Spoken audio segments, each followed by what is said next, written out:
Well, now we're crossing town. Hop in a taxi and go. We're going to bring you to one of the artistic hideaways in the city and show you a fabulous statue. It's located in this small Baroque church, Santa Maria della Vittoria, which has quite an elaborate interior, but the focal point of our visit is the Ecstasy of Teresa. It's one of the most remarkable statues in the history of art.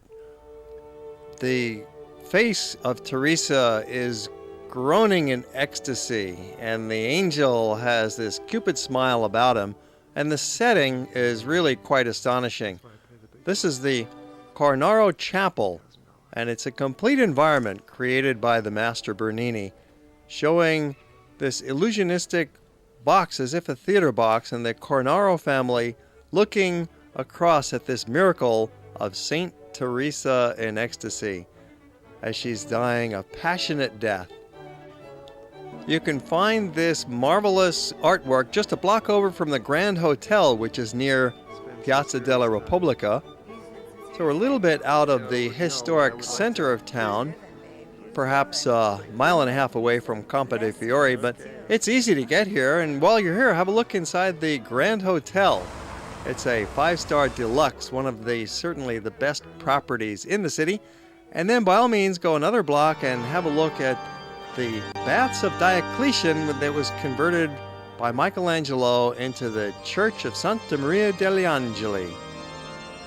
It was an original Roman bathhouse from almost 2,000 years ago, and Michelangelo came in and redesigned it in the Renaissance and put the beautiful colored marbles in place.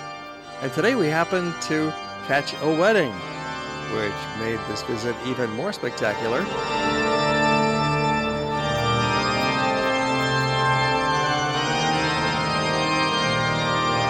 A nice Roman wedding is really something to enjoy. You've got the beautiful bride and groom and the ritual of the Catholic Church to go with it.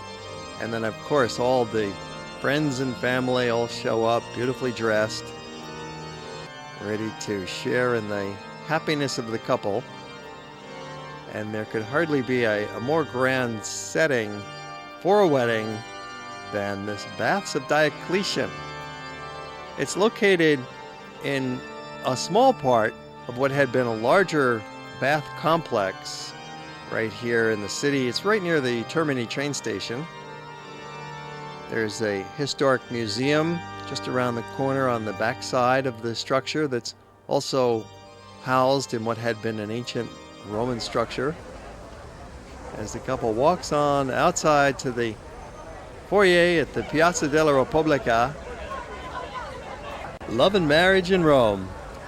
Guests are waiting to wish them well, toss some rice, and send them off on their wedded life.